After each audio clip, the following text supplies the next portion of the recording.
நான் என்ன கஷ்டப்படுறேன்னு எனக்கு மட்டும்தான் தெரியும். நீ ஏன் இடத்துக்கு வந்து உட்காந்து நீ ராவா கமெண்ட் அடிச்சுட்டு போயிருவ. ஆனா அந்த கமெண்ட்டுக்கான வழி உனக்கு என்னன்னு தெரியுமா? உனக்கு அது வந்தாதான் தெரியும் இல்லையா? சோ அதனால எனக்கு இதை பத்தி கவலை கிடையாது. ஒரு பீரியட்ல இருந்துச்சு, ஒரு மாதிரி என்னடா இப்படி இருக்கு அப்படி இப்படின்ட்டு டிஜெக்டடா இருந்தேன். தூக்கி போடு, உனக்குன்னு ஒரு லைஃப் இருக்கு, வரும். சிகப்பு ரோஜாக்கள் நான் எப்போ வந்து அது கையில எடுத்தாலும் வந்து எனக்கு ஒரு தடங்கள் வந்துகிட்டே இருந்துச்சு. அந்த ஸ்கிரிப்ட் நான் முடிச்சு ஆக்சுவலா 13 வருஷம் ஆச்சு.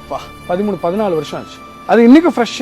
இப்ப நான் அந்த படம் எடுத்தாலும் ஃப்ரெஷ்ஷா தான் இருக்கும். அது என்ன காரணம்னு தெரியல. அது எப்ப நான் வந்து அது சிகப்பு ரோஜாக்கள் அப்படின்னு நான் அதை டச் பண்ணாலே ஒரு ஜிங்க்ஸ் மாதிரி. அதனால அதை அப்படியே தூக்கி ஓரம் வச்சுட்டேன். ஓகே, பட் அது உங்களுக்கு அது ரெடியா தான் இருக்கு எப்பவுமே. அது உங்களுடைய கதைன்றதால அது அப்படியே தான் இருக்கு. நான் இப்போ வேணா அதை எடுக்கலாம், அது பண்ணுவேன். ஆனா எனக்கு அதுக்கான இது காலம் வரணும், அதுக்கான டைம் வரும். அவ சப்போர்ட் இல்லாம நான் சர்வைவே பண்ணிருக்க முடியாது. நான் என்னைக்கோ பைத்தியக்காரன் இருக்கேன்.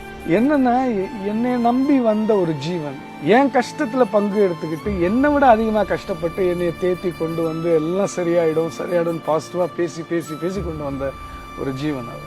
அதே மாதிரி என் குழந்தைங்க ரெண்டும். சார், இப்போவும் எனக்கு தெரிஞ்ச என்னதான் இப்போ மேபி நீங்கள் நிறைய படங்கள் இப்போ நடிக்கலனாலும் மேபி நான் சொல்கிறது அந்த ஒரு பெரிய ஒரு கேப் எடுத்துக்கிட்டீங்களே, பட் அதுக்கு முன்னாடி நடித்த படங்களாக இருக்கட்டும், இந்த வருஷம் எல்லாம் வசந்தம், அது போன்ற படங்கள் வந்து இப்போ வரைக்கும் ஒரு பிஞ்ச் வாட்சிங் மூவி தான். டிவியில் எப்போ பார்த்தாலும் அந்த படத்துக்குன்னு ஒரு தனி ஒரு ஃபேன் ஃபாலோவிங் இருக்குது. அதுதான் இப்போ தாஜ்மஹாலே நிறைய பேருக்கு ரொம்ப ஃபேவரட்டான ஒரு படம் தான். அந்த டைமில் ஒரு பெருசாக ரிசல்ட். அதுக்கு உங்களுக்கு அது எப்படி இருந்துச்சு? அதுக்கப்புறம் இப்போ மக்கள்லாம் சொல்லுவாங்களே எப்பாச்சும் பார்க்கும்போது அந்த பாட்டு எங்கே அந்த வெண்ணிலாம். ஆமாம், இன்றைக்கும் வந்து 2 பாடல்கள் தான் சொல்கிறாங்க, திருப்பாச்சி அருவாலையும் எங்க அந்த வெண்ணில வந்தா.